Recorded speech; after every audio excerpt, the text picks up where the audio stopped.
Black magic ఏమంటారు తెలుగులో ఏమంటారండి? క్షుద్ర పూజలు చేసేవాడిని ఏమంటారు? మాంత్రికుడా? అంటే ఈయన మాంత్రికుడు హోదాలో అన్నాడా? అప్పుడప్పుడు మెడలో అక్కడిక్కడికి పూజలు చేసుకుంటా వెళ్ళిపోతూ ఉంటాడు కదా, ఆ మోడల్లో మాంత్రికుడు హోదాలో అన్నాడా? ఈ రాష్ట్రానికి ఉప ముఖ్యమంత్రి హోదాలో అన్నాడా? ఈ రాష్ట్రానికి ఉప ముఖ్యమంత్రి అయితే కనుక వెంటనే భారతదేశంలో ఉన్నటువంటి కేరళ నుంచో ఎక్కడి నుంచో సైంటిస్టులని ఇక్కడ లేకపోతే కనుక కేరళ రాష్ట్రం నుంచి అయినా సరే సైంటిస్టులను తీసుకొచ్చి ఆ చెట్లకు వచ్చినటువంటి వ్యాధి ఏంటో పరిశోధన చేయించి దానికి విరుగుడికి మందు కనుక్కొని ఆ చెట్లని బతికించాలి. తద్వారా రైతులు చచ్చిపోకుండా జీవం పోయాలి, చెట్టుకి పోయాలి, కోనసీమ రైతుకి పోయాల్సింది పోయి చేతపడి నేర్చినటువంటి మాంత్రికుల్లాగా ఆడి దిష్టి తగిలింది ఈడి దిష్టి తగిలింది దిష్టిలు తగులుతాయా? నిజంగా దిష్టే తగిలితే మీ ముగ్గురు విమానాలు ఎక్కి జనం సొమ్ముతో విమానాలు ఎక్కి లేదా హెలికాప్టర్లు ఎక్కి తిరుగుతున్న దానికి మీ ఆ దిష్టికే మీరు పడిపోవాలి. కొబ్బరి చెట్లు ఎందుకు పడతాయి దిష్టి అనేది ఉంటే?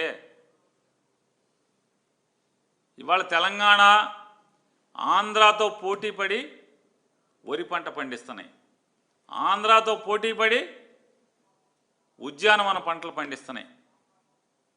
ఒకవేళ తెలంగాణ ఏంటంటే రాజస్థాన్లో పండుతున్నాయి, కాయగూరలు పండుతున్నాయి, ఉద్యానవన పంటలు పండుతున్నాయి. టెక్నాలజీ మారిపోయిన తర్వాత ఇంకా ఈ చేతబళ్ళు మంత్రాలు ఈ అంటే పరిపాలించడం చేతకాక ఓటేసినటువంటి నమ్ముకున్నటువంటి ప్రజల యొక్క అవసరాలను ఎలా తీర్చాలో చేతకాక చేతిలో అధికారం ఉన్నప్పటికి కూడా దాన్ని ప్రజల కోసం కాకుండా వీళ్ళ సొంతం కోసం వీళ్ళ లాభాల కోసం వీళ్ళు బాగుపడటం కోసం తప్పితే వీళ్ళకి తెలిసిందేంటే అంటే అధికారం వీళ్ళు బాగుపడటం కోసం మాత్రమే తప్పితే ప్రజల బాగోగుల కోసం ఆ అధికారాన్ని వాడటం చేతకాక మాత్రమే ఈ చేతబడి పిల్లి మొగ్గలు చేస్తున్నాడు తప్పితే వేరే ఏమి కాదు పవన్ కళ్యాణ్ గారు అనేది మనకు అర్థమవుతుంది. అందరికీ నమస్కారం. ఈరోజు పేరు నాని మాజీ మంత్రి మరి ఆయన మాట్లాడుతూ ఒక అభ్యంతరమైన వ్యాఖ్యలు చేయడం ఇక్కడ వివాదాస్పదంగా మారింది. ఎందుకంటే ఇవాళ చంద్రబాబు నాయుడు గారు, లోకేష్ గారు, పవన్ కళ్యాణ్ గారు తిరిగే హెలికాప్టర్లు కానీ విమానాలు కానీ కూలిపోతే బాగుండు అనే విధంగా మాట్లాడడం వాళ్ళ మనసులో ఉన్న కుట్రని బయటికి తీసే విధంగా ఉందని కూడా నేను తెలియజేస్తూ ఉన్నా. ఎందుకంటే ఎప్పుడైతే రాజశేఖర రెడ్డి గారు మరణం హెలికాప్టర్లు కూలిపోయిన దగ్గర నుంచి వీళ్ళ సైకో మనస్తత్వాలు ఎవరైనా అలాగే జరగాలనే ఆలోచనతో వీళ్ళు మాట్లాడే విధానం నేను తీవ్రంగా అభ్యంతరం వ్యక్తం చేస్తూ ఉన్నా. అన్నెసరిగా ప్రెస్ మీట్లు పెట్టడం, ఇవాళ రాష్ట్రంలో ఏ విలేజ్లన్నీ కూడా ఎక్కడా కూడా గత 5 సంవత్సరాల్లో ఎక్కడ కూడా కనీసం రోడ్లు కానీ ట్రైన్లు కానీ అయిన పరిస్థితిలో ఇవాళ పవన్ కళ్యాణ్ ఎక్కడో ఉన్న పార్వతీపురం దగ్గర నుంచి ఇలాగ చిత్తూరు దగ్గర నుంచి అన్ని ప్రాంతాలను పర్యటిస్తూ అన్ని ప్రాంతాలు అభివృద్ధి చేసుకొని మరి ఆయన చేసే పనిని కూడా మనం అర్థం చేసుకోవాల్సిన అవసరం ఉంది. ఈయన మాట్లాడుతూ ఉంటాడు మీరు హెలికాప్టర్ ఎవరు కట్టారు అని. అది కూడా రైట్ ఇన్ఫర్మేషన్లో అడుగు, నువ్వు కూడా గవర్నమెంట్ని అడుగు. అది కనుక మేము కట్టినట్టు ఉంటే దానికి మీకు ఆన్సర్ చేస్తాం. లేదు మేము ఎలాగిచ్చామో నీకు చెప్పవలసిన అవసరం లేదు. ఎందుకంటే అది ఎన్ని లక్షలకు పెట్టామో లేకపోతే ఊరికినే ఇచ్చారా లేకపోతే ఏంటనేది నీకు చెప్పవలసిన అవసరం లేదు. అదే ఆడిట్ అబ్జెక్షన్ వచ్చినప్పుడు లేకపోతే ఎవరిని అడిగినప్పుడు ఖచ్చితంగా దానికి ఆన్సర్ చేస్తాం. ఇవాళ పవన్ కళ్యాణ్ గారు ఒక మాట అంటే ఆయన జీవితాంతకాలం విమానం కొలిచ్చేటువంటి నిర్మాతలు ఉన్నారు, ఫ్రెండ్స్ ఉన్నారు, కుటుంబ సభ్యులు ఉన్నారు, పెద్ద కుటుంబమే ఉంది ఆయన వెనకాల. నువ్వు బ్రతుకుండగా మీ నాన్న చూడలేదు. మీ నాన్నగారు ఎక్కడున్నారో లాస్ట్ టైంలో ఒకసారి గుర్తు తెచ్చుకో. విక్టోరియా గారి ఇంట్లో మరణించారు. ఆయన చాలా పెద్ద మనిషి కృష్ణమూర్తి గారు అంటే.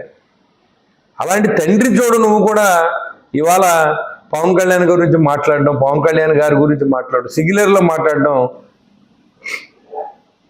చాలా హాస్యాస్పదంగా ఉంది. నాని ఇలాగ ఇంకెప్పుడు నువ్వు మాట్లాడొద్దు, ఇది మంచి పద్ధతి కాదు. ఎందుకంటే సింగులర్లో మాట్లాడడం, నువ్వు ఎలా ఇచ్చావో చెప్పమంటావు, నీకు చెప్పవలసిన అవసరం ఉంది. నువ్వెవరో అసలు ఇవాళ నువ్వు అడిగావు ఎప్పుడైనా నీ గొడవల్లో నీ ఎన్ని బస్తాల్లో నీ భార్య పేరు మీద ఎంత అక్రమంగా చేసావు అనేది వస్తే నువ్వు ఫైన్ ఎందుకు కట్టావు? నువ్వు అంత నిజాయితీపరుడు అయితే నువ్వు మాట్లాడుతూ ఉన్నావు. నువ్వు నీ కుటుంబ సభ్యులు నువ్వు చూసుకో, నీ తండ్రిని నువ్వు చూడలేదు అని బందరంతా చెప్తూ ఉంది. ఇవాళ నువ్వు పెద్ద మాటలు మాట్లాడి పవన్ కళ్యాణ్ విమర్శిస్తే పెద్దోడిని అయిపోతుంటే పతనం అయిపోతావు అని కూడా నేను తెలియజేస్తా ఉన్నా. ఇవాళ పిల్లి శాపనార్థాలు పెట్టినట్టు వాళ్ళకి ఏదైనా జరిగితే బాగుండు, మనం మళ్ళీ వైసీపీ ప్రభుత్వం వచ్చేస్తుంది లేకపోతే అనే ఆలోచన వీళ్ళ దుర్మార్గానికి నిదర్శనం. ఇవాళ మరి జగన్మోహన్ రెడ్డి గారు ఎంత దోబరా ఖర్చు పెట్టినా మీరు అంతా మంత్రిమండలిలో ఉన్నారు, ఏం మాట్లాడారు మీరు? రాళ్ళకి 800 కోట్లు ఖర్చు పెట్టారు, వ్యాన్లకి సివిల్ సప్లైస్ వ్యాన్లకి 650 కోట్లు ఖర్చు పెట్టారు, కాటాలకు 200 కోట్లు ఖర్చు పెట్టారు. ఇవన్నీ ప్రజల సొమ్ము దుర్వినియోగం అయినప్పుడు నువ్వేమైపోయావు? ఇవాళ పవన్ కళ్యాణ్ గారు సొంత డబ్బుతో తిరుగుతున్నారు. ఆయన ఒక సినిమా యాక్టర్, ఒక సినిమా చేస్తే 100,000 కోట్లు సంపాదించేటువంటి వ్యక్తి. నువ్వేంటి నీకేమన్నా బయటికి వెళ్తే ఏమన్నా రూపాయి ఇస్తాడు నీకు ఎవడన్నా? నువ్వు ఎలా సంపాదించావు చెప్పు? నువ్వు నీకు ఎక్కడి నుంచి వచ్చి నీ గొడవలు ఇవన్నీ ఎక్కడి నుంచి వచ్చి చెప్పు, నీ దగ్గర ఆధారాలు ఏమున్నాయి చెప్పు. నువ్వు ఇవాళ పవన్ కళ్యాణ్ అడుగుతున్నావు, నువ్వు పవన్ కళ్యాణ్ ఎవరిస్తారంట? వాళ్ళ అన్నగారు ఒక మాట చెప్తే విమానం కొనిచ్చేటువంటి పరిస్థితి ఇవాళ. అది తెలుసా నీకు? ఎవరి గురించి మాట్లాడుతున్నావు నువ్వు? జాగ్రత్తగా మాట్లాడు. నీకైతే ఎవరెవరేమో, అందుకే నువ్వు ఆ స్కార్పియోలు లేకపోతే దాంట్లో తిరిగి ఉండొచ్చు. ఆయనకి విసులుబాటు ఉందా, ఆయన తిరుగుతూ ఉన్నాడు. నీకేంటి బాధ? సరే ఎవరైనా ఇచ్చారని చెప్పమని పోనీ. నువ్వు అన్నావు కదా ఏ కంపెనీ వాళ్ళు ఇచ్చారని అడుగుతున్నావు, నువ్వు చెప్పు పలానా వాళ్ళు ఇచ్చారని చెప్పి నీకు చెప్పాల్సిన అవసరం ఏంటి? అది ఎవరన్నా ఆడిటో గవర్నమెంట్ అడిగితే దానికి ఖచ్చితంగా ఆన్సర్ చేస్తాం. ఈ డబ్బులు ఎక్కడి నుంచి వచ్చినట్టు ఖచ్చితంగా పార్టీ సమాధానం చెప్తుంది.